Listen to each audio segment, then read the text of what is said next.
Good evening to all of you. Today we are starting with another webinar of the Sustainability Standards Board with the second draft ICMAI Sustainability Standard 2 of climate related disclosures. We have with us CMA Dr. S.K. Gupta. Before we formally introduce the speaker, we start with our customary institute's anthem. सतो मा सद्गमय तमसो मा ज्योतिर्गमय मृत्युर्मामृतं गमय असतो मा सद्गमय तमसो मा ज्योतिर्गमय मृत्युर्मामृतं गमय असतो मा सद्गमय तमसो मा ज्योतिर्गमय मृत्युर्मामृतं गमय.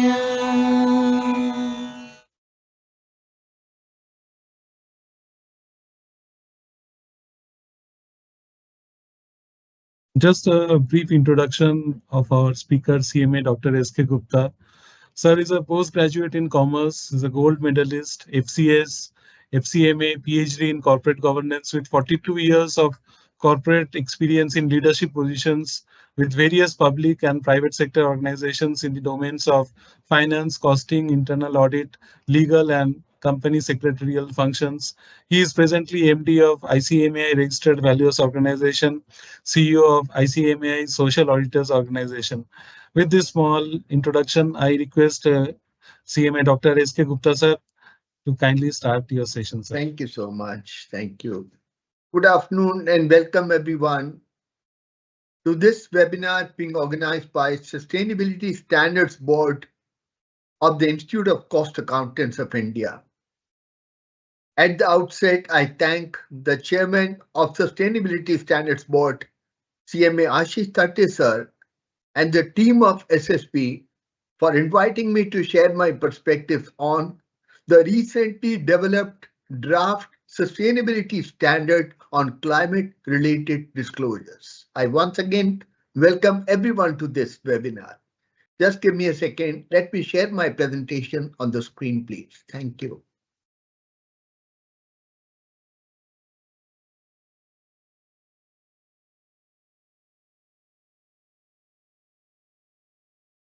So is the presentation visible on the screen, please? Yes, sir. Yes, sir. Thank you. Thank you.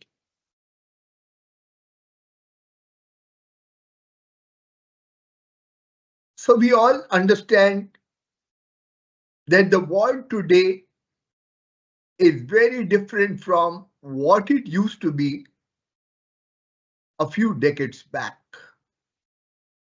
There have been a lot of changes which have taken place over the time, not only in terms of the way we live our life, but also the way the businesses function in the marketplace. And the business and economic environment is so volatile, hugely uncertain, very, very complex and ambiguous that we generally tend to present that as a VUCA world where there is always that fear of uncertainty lurking at the back of our mind. We don't really know what might happen 6 months down the line, a few quarters down the line, because of huge uncertainty currently prevailing in the business and economic environment. In such a business landscape, we have both some old companies still existing in the marketplace, still sustaining, and side by side, we also have a large number of so-called startups or the new age companies which are competing and playing a very, very vital role in the business and economic environment the world over, including India.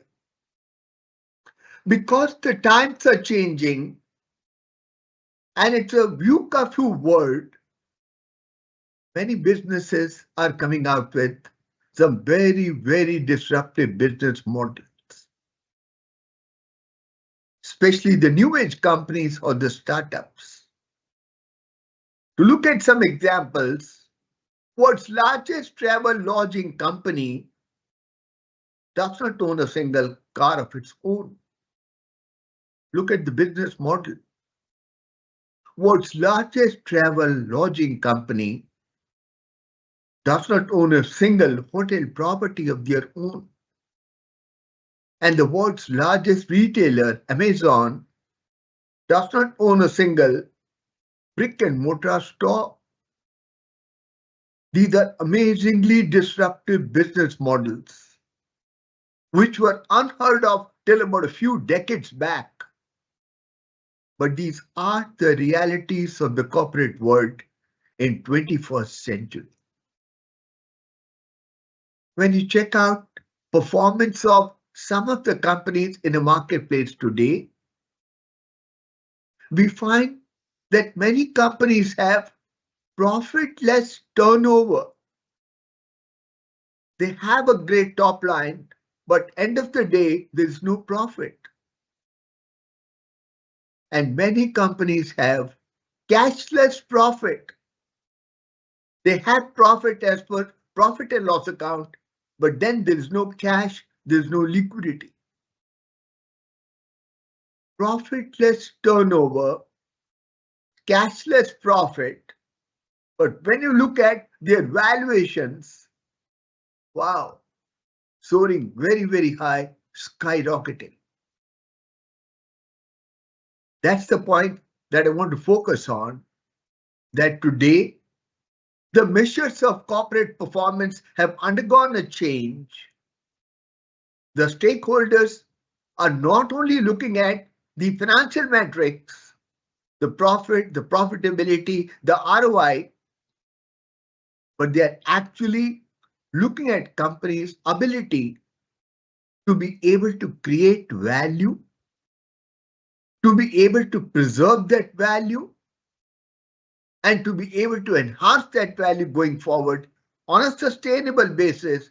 That's what the stakeholders are expecting from the companies today in 21st century. One of the reason and one of the key driver of ability of the company to be able to create value is focus on sustainability. It is found that those companies which are focusing on driving the sustainability agenda within their operations and also downstream and upstream in terms of value chain, these are the companies which are fancied by the investors, which have higher valuations. They are able to access the capital easier. They are able to access the capital at cheaper cost, and they are able to retain talented people because of their focus on sustainability in entire operations of the company. Our world today faces a number of global challenges. Climate change is the topmost risk that every business faces across the world today. The way the climate is changing, the way the temperature on this planet is changing, it is leading to melting of glaciers, leading to rise in sea levels, leading to shifting patterns, floods and droughts, which is impacting not only human beings and businesses, but also other elements of biodiversity. And this is all because of the human choices that we have made over the last few decades, over the last few centuries. There is an imperative need for the mankind to transition from a linear economy to a circular economy so as to balance the economic needs with the social and environmental priorities of the mankind and the people living on this planet. Investors, regulators, consumers, and employees today are increasingly demanding that companies should not only focus on financial capital but also deliver a reasonable ROI on natural and social capital. And for that, they must have appropriate governance architecture and framework in place. Sustainability is defined as meeting the needs of the present without compromising the ability of future generations to meet their own needs. And that involves balancing economic, environmental, and social dimensions to ensure long-term viability. We just have one planet. There's no planet B. Scientists are talking about setting up habitat on Mars, on Moon. I don't know when, if at all, it will ever happen, or whether it will happen at all or not.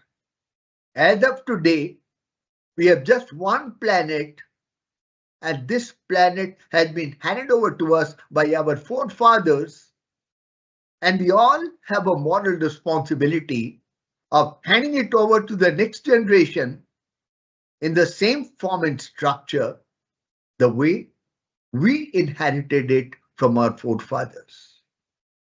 That's where the definition of sustainability mentions in the first two lines. Sustainability is all about dealing with natural resources in such a manner that you are able to meet the needs of the present without compromising the ability of future generations also to meet their own needs going forward. Sustainability practices, sustainability philosophy is all about a win-win situation. Sustainability is good for the planet, good for the people living on the planet, good for all species on this planet, and good for business. Nobody loses when you follow sustainable practices. It's about a win-win situation, good for everyone, good for the planet, good for people, good for business. So when we talk about sustainability, and more so when we refer to sustainable development structure and approach, what are the dimensions of sustainable development from the corporate perspective? The philosophy of sustainable development requires that a company must contribute to economic growth, social progress, and environmental sustainability. The corporates till now have been only focusing on the economic aspect, and they had taken on themselves the responsibility of providing a reasonable ROI on financial capital. But what is new today is adding the other two dimensions. The companies now are expected to contribute to social progress, inclusive development, improving the quality of life of the people, and promoting environmental sustainability. So the impact of climate change can be dealt with primarily in two ways. Either the companies should try to mitigate the impact of climate change, or if that's not possible, then adapt to the changing climate. And that's where the companies today are expected to contribute and play a pivotal role in driving environmental sustainability along with economic performance and social progress. When the company focuses on economic growth, social progress, and environmental sustainability, it creates long-term sustainable stakeholder value. Yes, efforts of the company towards sustainability ultimately lead to creation of long-term sustainable value while ensuring accountability of the company towards economic growth, social progress, and environmental sustainability. So sustainable development is all about understanding what is sustainable development and then managing the economic, social, and environmental impacts of the company's activities, extending also to the value chain, both upstream and downstream. So today, the businesses are expected to take responsibility more than simply generating profit. And we are all aware about the concept of triple bottom line. P, P, and P. Profit, people, planet. Don't only focus on profit, the economic performance of the corporate entity, but also improve and focus on quality of life of the people living on this planet and also protect the environment from getting polluted or getting damaged by way of the operations of the company. That's especially true in terms of the impact the businesses have on the world around them. So one way to demonstrate an elevated commitment, enhanced commitment to social responsibility and environmental responsibility is to have a sustainability strategy in place. Sustainability has to be part of the DNA of the company. It has to be aligned with the strategy of the company. Anything and everything that the company does, sustainability dimension has to be carefully considered and evaluated before taking any decision with regard to the operation and functioning of the company today. We are not saying profit is not important. Profit remains an important factor, creating value for the stakeholders, ensuring sustainability of the companies going forward. But the path to profit now passes through social value and environmental stewardship. And there are no shortcuts. You don't only focus on profit, but you alongside also focus on creating social capital, social value, improving the quality of life of the people, and also environmental stewardship or environmental responsibility.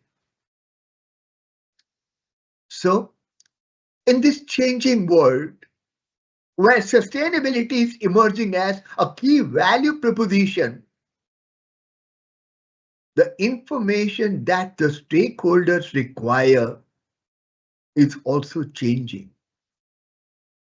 Today, the stakeholders are not only looking at information provided by the company in the annual report, the traditional annual report, which primarily focuses on information relating to the financial aspects of the company, which is, of course, important from the financial capital provider's perspective.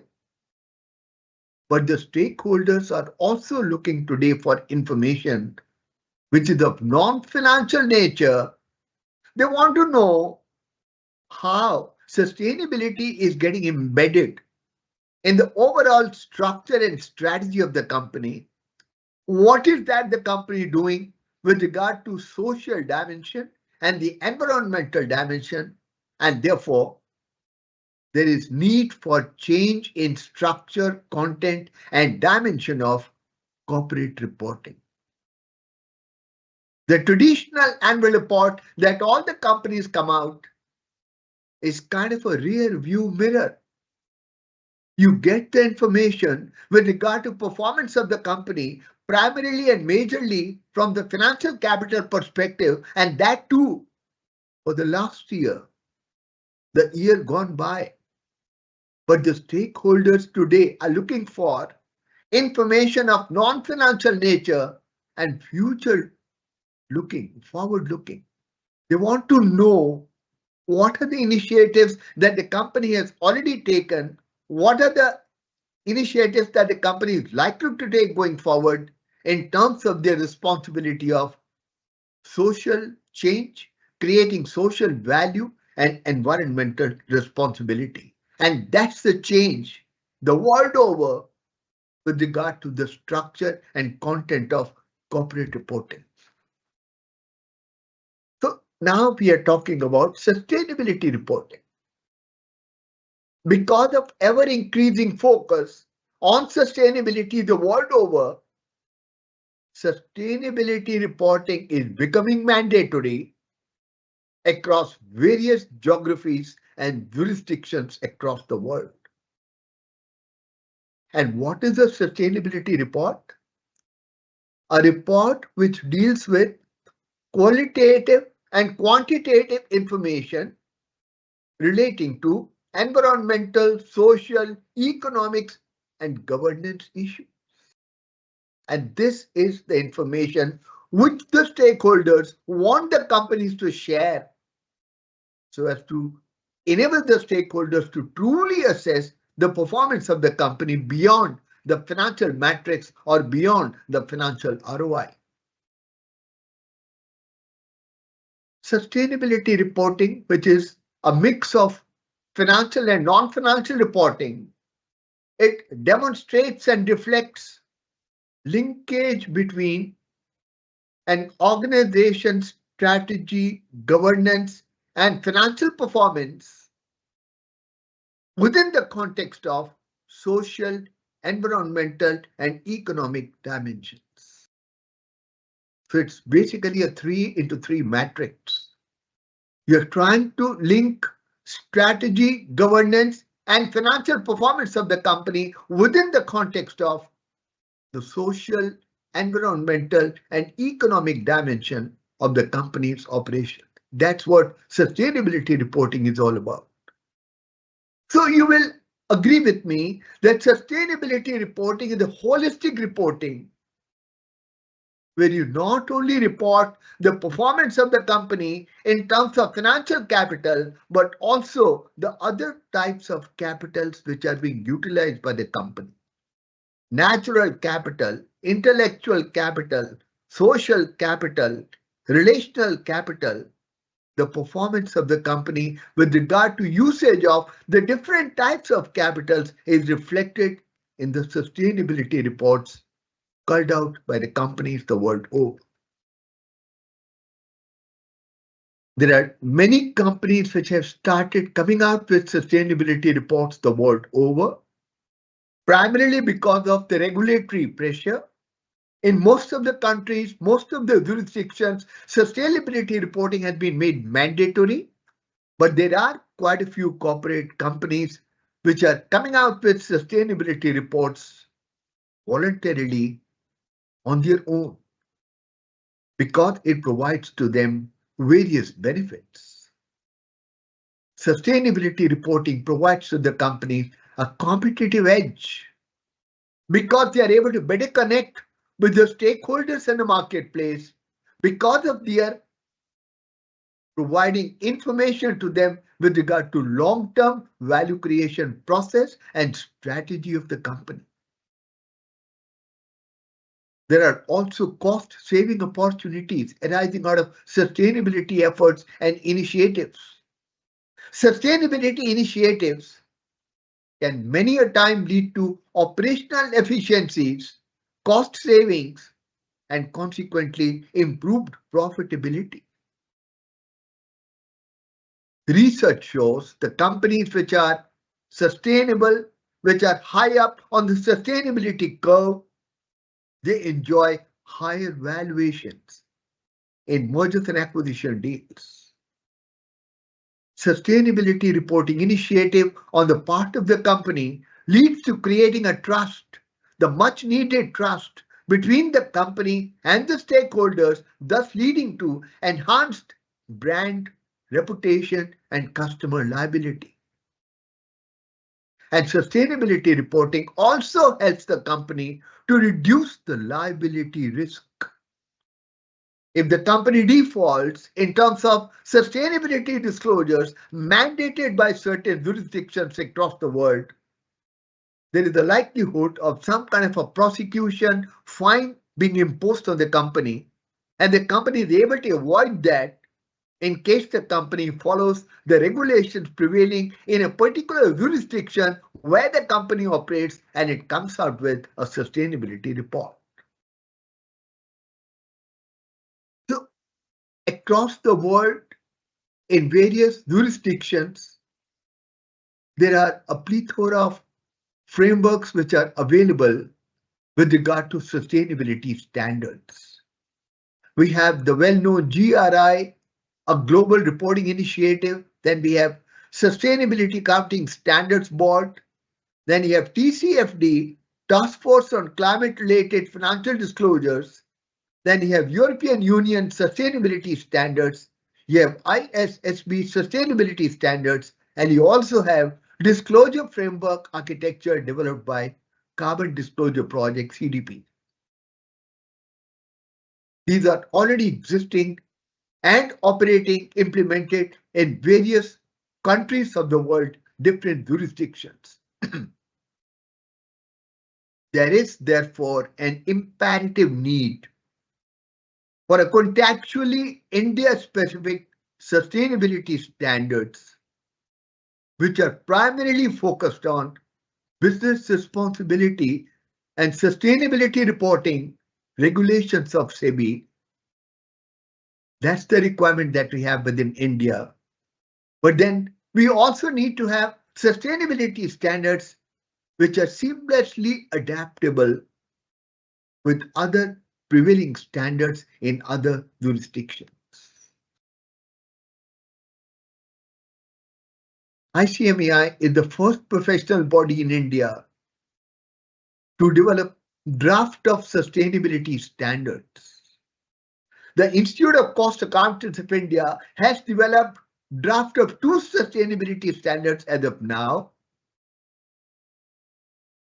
Sustainability standard on general requirements for disclosure of sustainability related information, that's ISS1, and sustainability standard for climate related disclosures, that is ISS2.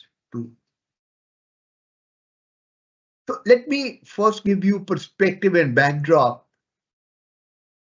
with regard to development of these 2 sustainability standards by the Institute of Cost Accountants of India. ISS1, which requires following of the standard with regard to general disclosures relating to sustainability. We have already discussed that in one of the previous webinars. Today, I'm going to focus on ISS2, that is sustainability standard for climate-related disclosures. But to give you a perspective and backdrop, the draft sustainability standards have been developed by the Institute of Cost Accountants of India by looking at referring to all the existing sustainability standards and the frameworks, IFRS, GRI, SEC, EU, TCFD, BRSR.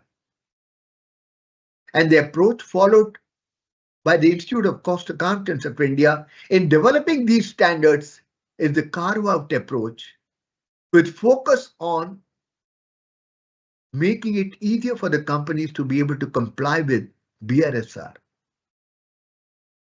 The draft sustainability standards also incorporate cost and management accounting dimensions. The draft sustainability standards have been developed keeping in view the Indian context. So they are India-centric, India-specific, India contextual. The draft sustainability standards have been developed as per the structure and template of the cost accounting standards that we have, 24 of them. It follows the same structure and template. The draft sustainability standards are sector agnostic. You can apply them to all kinds of sectors, services sector, manufacturing sector. As of now, they are sector agnostic and they are basically principle based. And then sustainability standards are going to be found useful by all the stakeholders, not only the financial capital providers. That is why the draft sustainability standards are focused on stakeholders instead of the users of general purpose financial reports. These are some of the perspectives and the backdrop and the thinking that has gone behind in development of these two sustainability standards by the Institute of Cost Accountants of India. Coming to the specifics, the key provisions, the structure, the contents of ICMAI Sustainability Standard ISS2 on climate-related disclosures. Introduction. This standard deals with the principles and methods of identification, classification, measurement, and disclosure of information about an entity's climate-related risks. So there can be various kinds of risks which the businesses will be exposed because of climate change. We're going to talk about that. What are the different types of risks which the companies will face because of the impact of climate change the world over, including in India? So this particular standard is going to help you identify, classify, measure, and disclose the information relating to climate-related risks faced by a company. And it's also going to help the companies to be able to assess the likely impact of their climate-related risks. And mind you, also likely emerging opportunities because of the climate-related changes. Yes, climate change is not only a risk, it is also likely to bring up and throw up a lot of new opportunities for the business to take advantage of. So the standard deals with providing information to the stakeholders, not only with regard to climate-related risks, but also climate-related opportunities. And then the standard will help the companies to report to the stakeholders how climate-related risks and climate-related opportunities are expected to affect and impact the performance, prospects, and cash flows of the company. And this is going to be reflected in sustainability reports in terms of 3 time dimensions: short term, medium term, long term.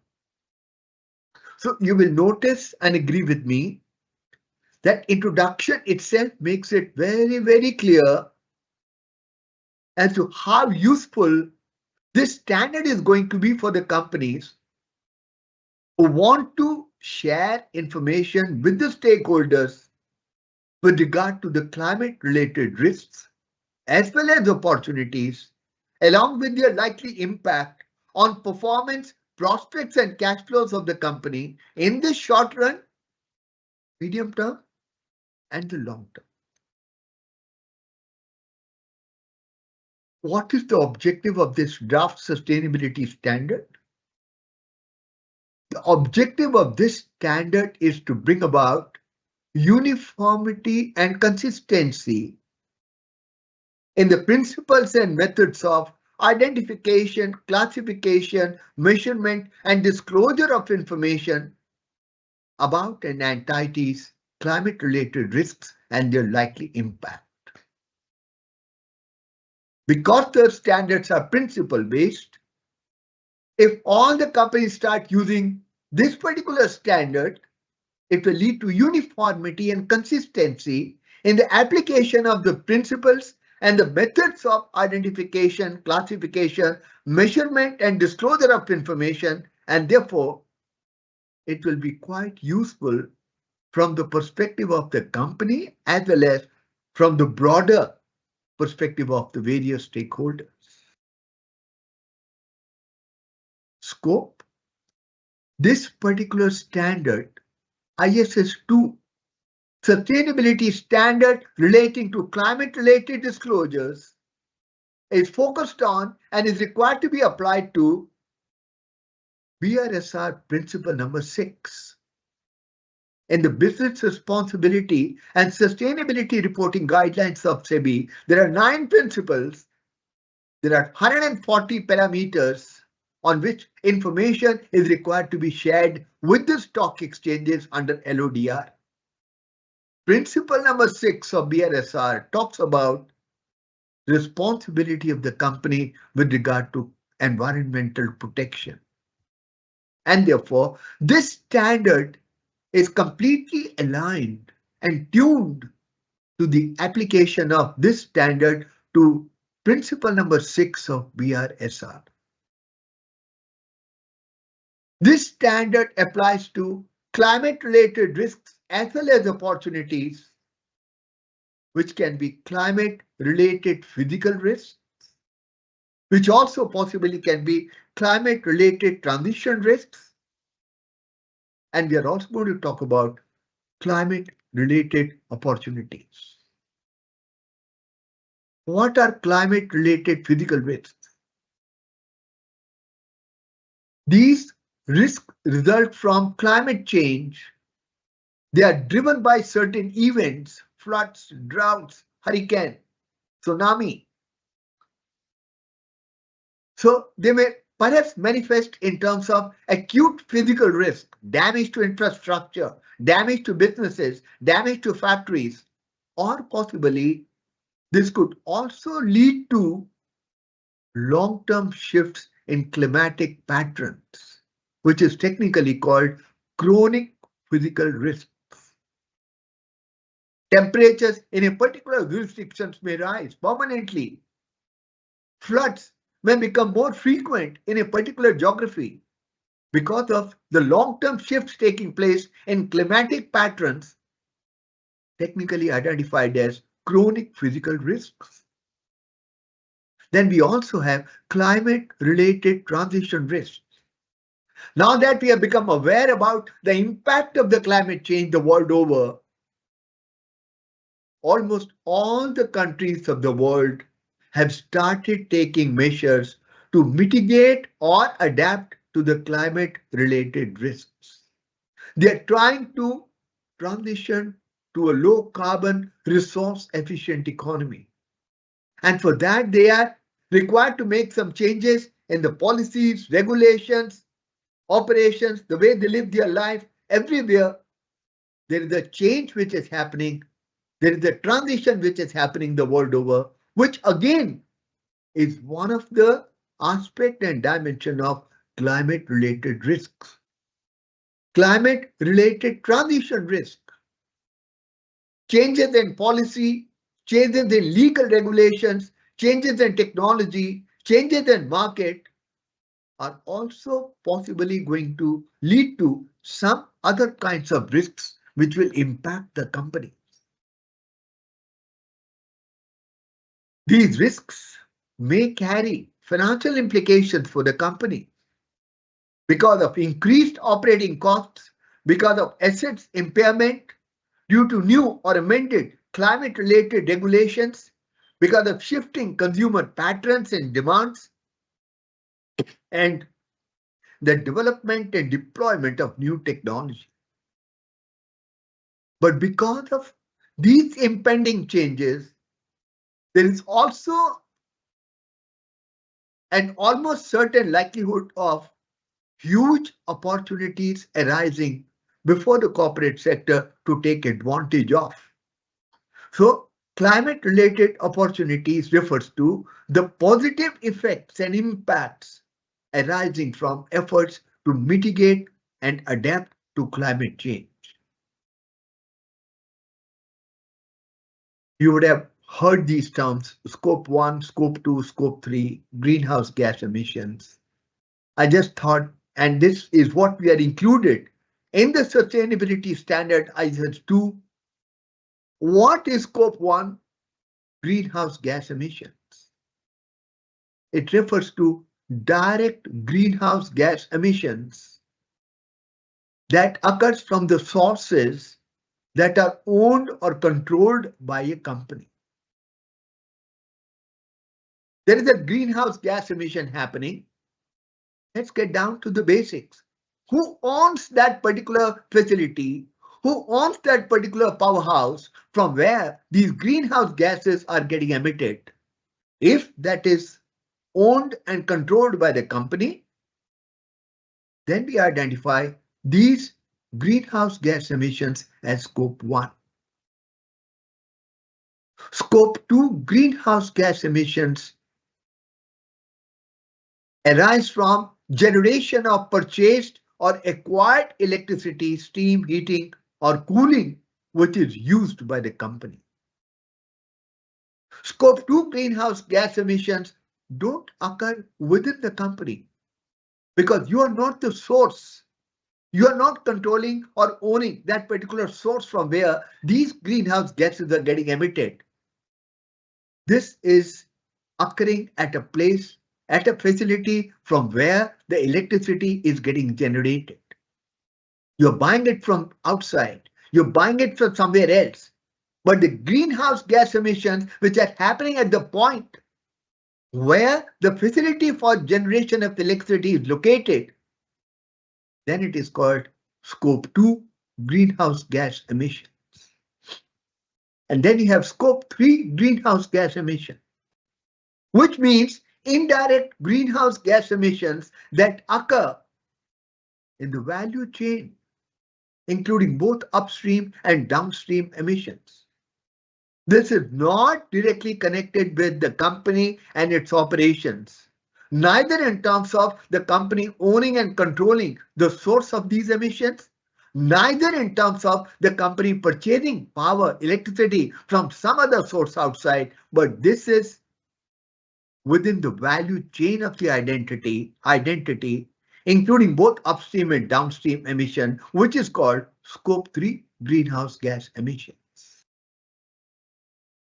I told you that in these draft sustainability standards, we have followed the structure and template of cost accounting standards. So after introduction and objectives and some definitions which I've skipped over as of now, we come down to the main heading of principles of identification and measurement.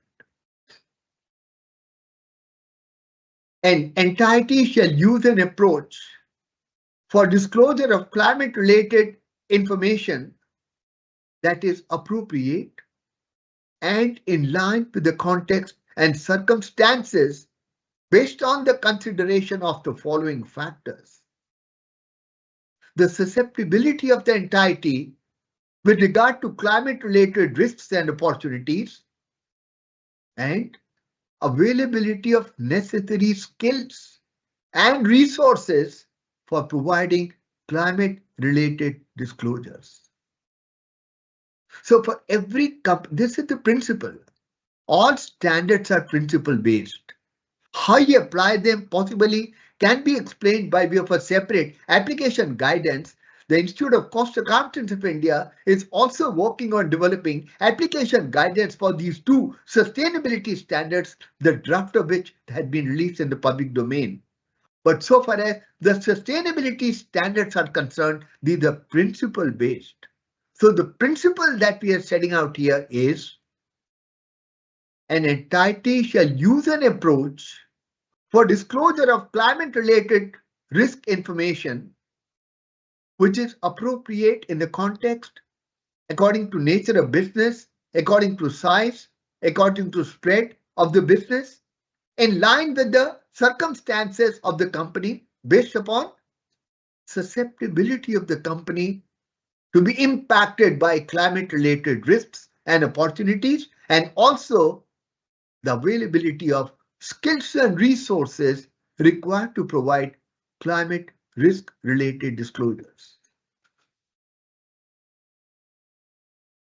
After the basic broad principle that we have laid down, then we come down to the point of process of identification and measurement of climate-related risks. So you refer to CAAS, cost accounting and audit standards. The first point that you got to check is understanding the entirety and its environment. What is the company? Which sector is it working? What are the products and services that the company offers? What are the geographies where the company operates? What is the capacity? All this is required to be understood properly before getting any further with regard to creating a sustainability report. You also got to have a good enough information with regard to the governance structure and processes followed in the company in the governance domain. What is the legal structure of the company? How it is structured? What is the board structure? What is the board composition? What are the various different committees of the board? What is the board charter? What are the committee charters? How frequently the board meetings happen? What are the issues which are commonly discussed in the board meetings? All this is part of governance structure and process, which is required to be properly understood. And then strategy, very important. You must understand thoroughly what is the strategy that the company follows with regard to identification of climate-related risks and opportunities. Is it one of the agenda that you have? Is it one of the element and dimension of strategy that the company has that you must identify climate-related risks and opportunities? Then current and anticipated effects of climate-related risks. The company may be impacted even currently because of climate change, and the company obviously has also to anticipate what is going to be effect and impact of climate-related risks on the company going forward because of the climate change happening across the world now. What are the mitigation and adaptation efforts the company is making both directly and indirectly? What is the climate-related transition plan that the company has? And accordingly, what are the changes that the company proposes in its business model or strategy to deal with climate-related risks? Just one slide, few bullet points, but very, very critical. The whole quality of your sustainability report with regard to climate-related risks and opportunities is going to be determined by how well you have understood the different elements of the process of identification and measurement of climate-related risk as simplified in bullet points on this particular slide. And then assessing impact, where there could be or there may be a likelihood of some kind of an impact on the company's operations happening because of climate change. I mean, we know government says some areas within the country are more prone to earthquake as compared to other areas. But nobody really knows when that earthquake is going to come, how severe it's going to be, and most importantly, how will it impact a particular company? There may be an earthquake in a particular area. It may devastate 100 buildings, but possibly because of one or some reasons, the building of one particular company may not be affected. Quite possible. So this is again very important, where you have to assess the impact of each type of climate-related risk, if material and identifiable. I mean, materiality principle plays a very important role in deciding which particular risk is going to be material from the company's perspective, and the materiality threshold is not only determined on the financial figures but also non-financial considerations. In order to assess the impact on the company of a climate change phenomena, we should understand the context and circumstances of the company, identify actual and potential risks and their likely impacts, assess the significance of the risks and their impact, and then prioritize the most significant risks and their impacts for sustainability reporting. When you actually sit down to prepare your sustainability report, you may actually list out maybe 12 sustainability climate related risks which are likely to impact the company. But when you finally drill down in terms of their likely impact, in terms of their significance, you may find that 3 risks are very, very critical. And even within the 3, the sequence you want to have is 2, 3, 1. Risk on serial number 2 is most critical. Risk on serial number 3 is second critical. And risk on serial number 1 is least critical out of the priority list. This is basically 80-20 principle. You can't deal with whole lot of likely risk which you may have identified as likely to impact the company. In order to prioritize, in order to be able to limit your focus and initiatives on limited number of risks, you apply 80-20 Pareto.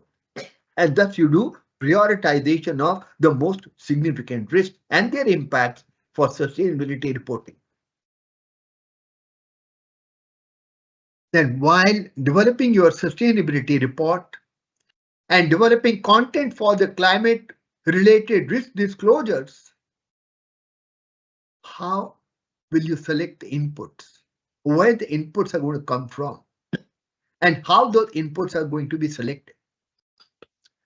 The input selection will again be based upon the company's context and circumstances. You can't have an inclusive list of 20 items, a kind of a checklist which you can say can be applied on all the companies. One size does not fit all. The inputs for each company are going to be different depending upon the context and circumstances of a particular company. Also depending upon the kind of activities that are undertaken by the company. The geographical location where the activities of the company are actually happening, and taking into account the entities' sustainability related climate risks, their impacts and opportunities.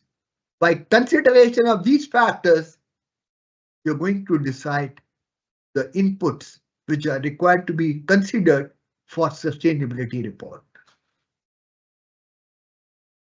While identifying the inputs, the cost and management accounting dimensions and concepts of resource consumption model, resources to value mapping, and impact analysis are going to come very, very handy. Resource consumption model can facilitate assessment of resource effectiveness. It can also help you to identify areas for improvement, how to minimize resource usage, how to minimize resource wastage, and how to enhance environmental viability of an entity. Similarly, resource to value mapping helps you to map and classify activities relating to energy, including estimation of total resources and reuse potential available, as well as their financial values. Impact analysis will help you to analyze impact of a proposed change. Because of climate change, the company may think of changing its strategy, changing some actions. Impact analysis is going to help you out in looking at proposed change, with a view to identifying its impact on environmental, social, and financial performance of the company in the short, medium, and the long term. And then, of course, ECA, environmental cost analysis or cost benefit analysis of the company's operation and its likely impact, both beneficial and negative, on the environment, which will deal with environmental protection, environmental improvement that affect and impact the natural environment as an indirect consequence of the company's operations. Environmental cost analysis is going to take into account four different costs: the prevention cost, the detection cost, the internal failure cost, and the external failure cost. By consideration of these factors, the company will be in a better position to assess how the company's operations are likely to impact the environment within which it operates. Sustainability reporting is all about reporting of climate-related risks and the opportunities before the company, and thus it is very, very vital that for reporting purposes we choose right metric and set up realistic targets. So some of the key principles enshrined in the draft sustainability standards are: you must indicate in the sustainability report and describe the targets set by the company internally or by itself voluntarily, or the targets as mandated by law. If you have taken a voluntary target of reducing carbon dioxide emission by 5% over 1 year, that's an internal target. But maybe in some jurisdictions, the regulatory authorities ask the companies to cut down their CO2 consumption by 2%. That means that's going to be a target mandated by law. In some sectors, in some industries, there are going to be different thresholds, there are going to be different metrics and targets which are going to be relevant according to the context and circumstances. That's where the companies need to check whether there are some sector-specific, industry-specific metrics and targets already available or not, and whether they are adaptable, relevant to the context and circumstances of the particular company or not. Then the company must clearly indicate in the sustainability report what are the metrics and targets which are used by the company, actually used by the company, applied by the company, to assess and manage climate-related risk as well as opportunity. What also becomes important is how do you build the trust in the metrics and targets that you would have chosen for your company to measure the impact of climate-related risk and opportunities if your targets and metrics have been validated by a third party by way of some kind of an assurance. That's definitely going to create more trust amongst the stakeholders. Not all companies are getting validation done by third parties. It is also not mandatory as yet in most of the jurisdictions across the world, but you must at least make a mention in the sustainability report whether the targets that you have set for yourself, have they been validated by a third party or not? Let the readers be very, very clear as to whether targets have been validated by an assurance provider or not. And then you must also reflect and indicate KPIs, key performance indicators, which are used to assess the progress of the company against these targets. How do you measure your progress? There could be some targets which are spread over a time frame of 3 years. How do you measure your progress year-on-year basis? That's going to be done on the basis of relevant KPIs, key performance indicators. Following the same structure as in the case of cost accounting standards, The next heading is presentation. Information relating to climate risks shall be presented as per Principle 6 of BRSR, which says the businesses should respect and make efforts to protect and restore the environment as prescribed in BRSR framework as per SEBI regulations under LODR. As I said in the beginning, this particular draft standard on climate-related disclosures is focused on easing out the whole process of providing information to SEBI or stock exchanges as per Principle 6 of BRSR. If these principles are consistently applied, uniformly applied by all the companies, the whole process of providing this information with regard to principle number 6 is going to become very, very streamlined, structured, and trustworthy. Disclosures. How do you decide what is to be disclosed, what is not to be disclosed? Of course, you can't have kind of a checklist. You can't have 20 items. This is what the companies must disclose. This is what may or may not be disclosed.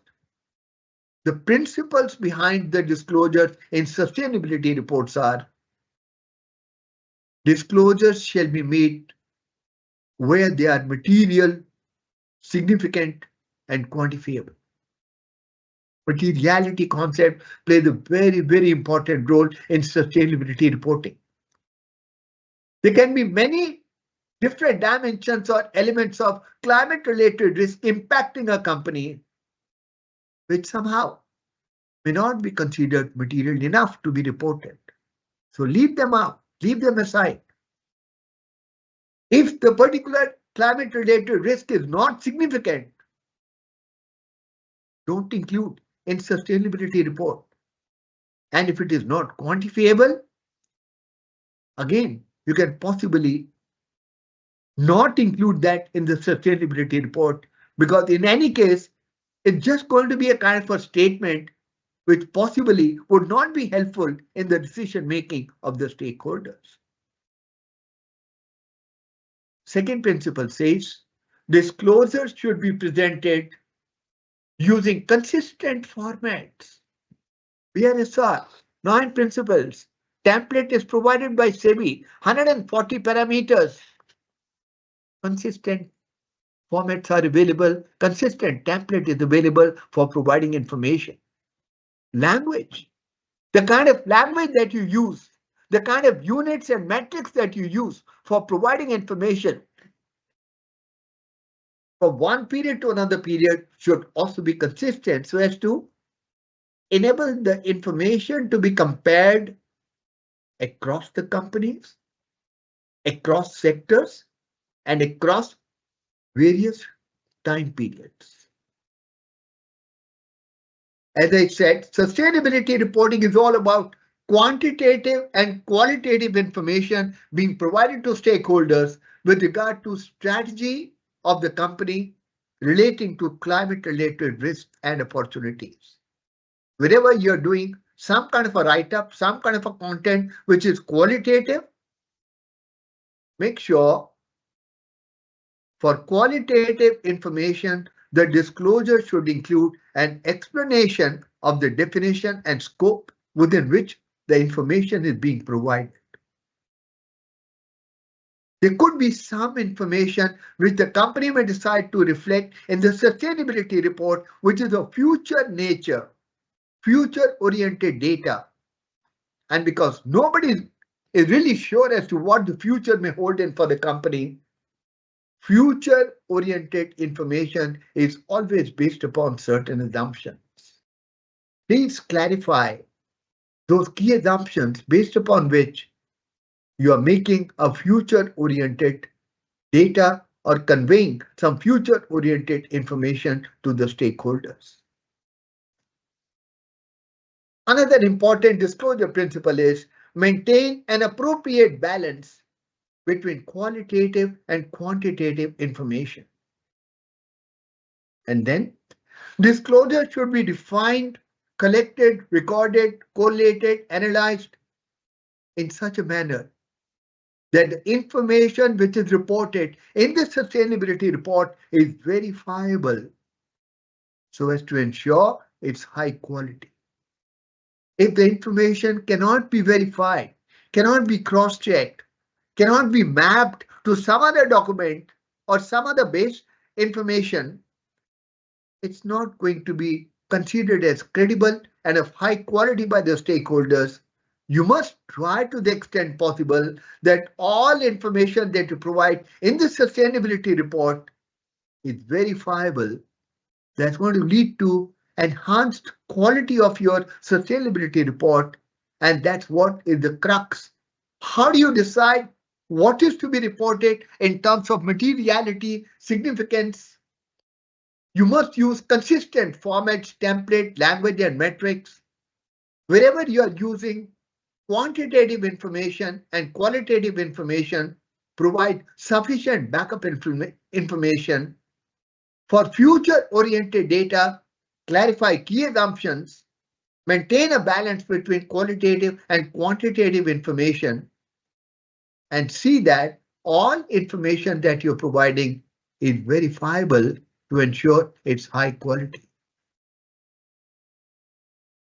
So, coming towards the end of my presentation, sustainability reporting is not only about ticking boxes. 9 principles of BRSR spread across 140 parameters. It's not a tick box exercise, and it should not be considered as a tick box exercise. The whole philosophy of sustainability reporting is about long-term measurable actions that truly enhance sustainability of the company. And because you can manage only what you can measure and monitor, sustainability reports help you in your sustainability journey by making it mandatory on your part to set certain targets based upon metrics and KPIs, and then consistently, uniformly measure and monitor your performance over a period of time. It actually helps your sustainability journey. Sustainability reporting standards facilitate uniformity and consistency in disclosure of climate-related risks and opportunities, the action plans that the company has chosen to adopt and apply, and also monitor the progress of the company over its laid down targets, which can be voluntary or which can also possibly be mandated by the regulatory architecture of the particular jurisdiction where the company is operating. So sustainability standard on climate-related risk helps you to prepare a sustainability report wherein you are able to provide all the relevant, useful information to the stakeholders about the climate-related risks and opportunities impacting the company. So the way forward, going forward, the boards of all companies are going to recognize sustainability reporting as a very valuable strategic management tool. Boards will be very, very carefully looking at accuracy and reliability of sustainability reports. The companies will take a systematic approach going forward to integrating stakeholders' interests in the entire decision-making architecture prevailing within the company. Companies need to communicate more clearly, more openly, more effectively about how they plan to grow in a sustainable way. There is an imperative need for the companies to connect the dots better in their reporting so that the balance of risk and opportunity becomes clearer in the minds of the stakeholders. Sustainability reporting is done by the companies not because it is mandated by the regulatory authorities. Sustainability reporting is not only a means to survive, but a strategy to prosper in today's world. Accordingly, it has to be taken very, very seriously. Thank you so much. That's where I close my formal presentation. any views, any observations, I would be very happy to interact with you for some minutes. Thank you so much. So, thank you, sir. I think few questions have come. Yes, please. If you can answer in the Sure, QA sure. section, 3, 4 questions have come, sir. I will check, sir.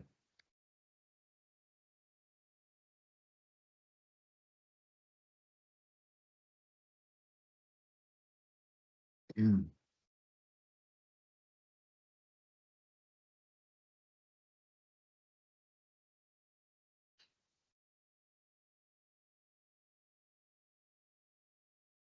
One of the views of the participants, the standard for identification and measurement of climate-related risk. I understand that if there is no recording of event, it will be very difficult to measure the same, and that would only be possible if the entity implements carbon accounting. I have following question. Is there any mandatory requirement on the entity for implementation of carbon recording? Can we provide for carbon accounting in the standard itself? Well, we are working on developing a carbon accounting, actually a carbon costing concept paper. A different department of the institute is already working on the same. You have very rightly pointed out that in order to be able to provide all the relevant information as per the requirement of sustainability standard, there has to be a proper architecture of the database. How the data is going to get generated, which is then collated and fitted into the sustainability report. Carbon accounting or environmental accounting is definitely going to be helpful, and the institute has already started working in that domain. Very soon we shall be coming out with a draft concept paper on the same. Sir, we are hearing that apart from existing industry standards forum, SEBI intends to change to align with global practices, GRI, IFRS S1, S2, and TCFD. Well, the whole process of sustainability reporting is evolving the world over. And again, even in India, SEBI came out with SEBI regulations. Subsequently, they had industry standards forum with they tried to provide some kind of a guidance to the industry how to apply the different frameworks of sustainability standards already existing, GRI, IFRS, TCFD, etc., and align them with BRSR. And yes, you are right.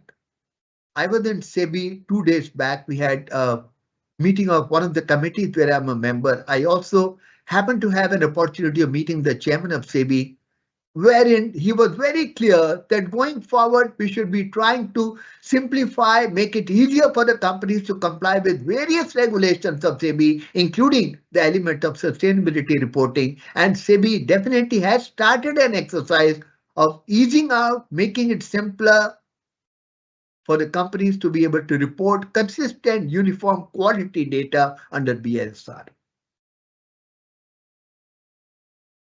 Is sustainability reporting and ESG reporting one and the same? Well, ESG is only about environmental, social, and governance dimensions. Sustainability, the macro term, sustainability is broader.